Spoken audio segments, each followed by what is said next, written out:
You know who I am? Back before winter set in, there were some misunderstandings. Regrettable ones. But I think we all have a better idea of who we're dealing with. Now, what you did to his boys. Self-defense. Dying is what we Aesir live for. And let's be honest, they were kinda useless. Sony Santa Monica has delivered an excellent culmination of the Norse saga with the recently released God of War Ragnarok. While the game may have felt like more of the same in terms of the brutal yet methodical combat system and number-crunching progression, there's perhaps little argument to be had in terms of the massive improvements in the character development department. Of course, story spoilers for the entirety of God of War Ragnarok will be present in this feature, so proceed with caution. With that out of the way, let's begin. Ragnarok is a story that builds upon the foundations of the predecessors and crafts a rich and complex characterization of its players around a single point, that is to do the right thing. At the epicenter of it all is the main antagonist himself, Odin. He means to betray you. Is that true, Loki? You a little trickster? I'm just messing around. Of course he means to betray me, huh? Heimdall? Why else would he come? I've given him no reason to trust me.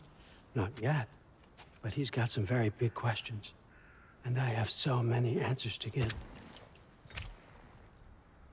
While Sony Santa Monica's long-running franchise has had no shortage of iconic villains from the Greek era, Odin stands out from the pack thanks to his unique traits and motives that constantly teeter-totter on the bridge of morality. He is easily one of the best villains that Kratos has faced so far, and there are plenty of reasons as to why that is the case. The first thing that sets Odin apart from the villains that have come before is the simple fact that he isn't that larger-than-life figure that was teased to us during the entirety of the first game.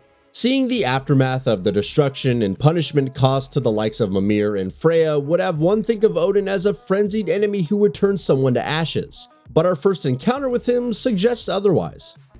How about you stay home, kick up your feet, seek no quarrel with me, and I'll have none with you.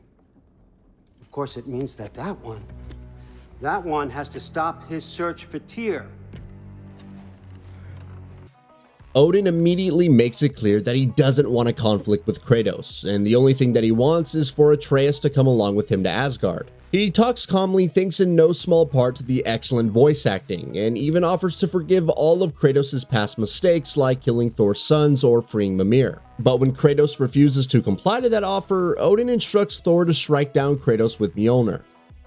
We then come to know that Odin is actually a master of puppets, an antagonist who uses his wits and cunning tone instead of sheer strength to achieve his goals, and is also a man with a silver tongue that he can use to trick anyone into a false sense of security. That doesn't mean that Odin doesn't have any powers. He has eyes everywhere in the 9 realms. He could take on the appearance of anyone he chooses and is also a fierce fighter when the opportunity calls for it. But for the most part, Odin remains a leader who delegates his work to the most suitable of henchmen and leaves the most important discussions to himself. And this includes persuading Atreus into joining forces with him to find a way to change the decisions that bind him to Kratos' death during Ragnarok. And with clever dialogues and a composed body language, initially, Odin becomes a really sympathetic villain that we all found ourselves rooting for. He gives a false sense of freedom to Atreus as he dutifully seeks out the pieces of an ancient mask, but he also disguises himself as Tyr to infiltrate the realm between realms and find out each detail of Kratos' planning for Ragnarok. That impersonation isn't known to us for the majority of the campaign, and it's easy to be led into a false sense of assurance that Odin might not be wrong after all in trying to find the answers of the mask, and that Atreus might just be right to help him achieve those goals. But underneath that veneer of calmness and composed persona lies an insatiable thirst for power and knowledge, which combines with a whimsical ego to create a personality that would use all of that knowledge and wisdom to cause humongous amounts of death and destruction for his own selfish needs. So finding the answers of the mask would only make things worse for all of the 9 realms. I was young, foolish. Saw an opportunity to create something more. I know you think it's cruel, but I did what I had to protect my own. Why build your house here? What's in there? I'm gonna trust you. I'm trying to tell you. The game puts plenty of evidence before us that indicates that Odin becoming even more powerful would spell doom for all, since he doesn't care for anyone else but himself. For instance, he purposely left kidnapped Midgardians to die during Ragnarok just because it enabled him to buy more time to prepare for the final battle.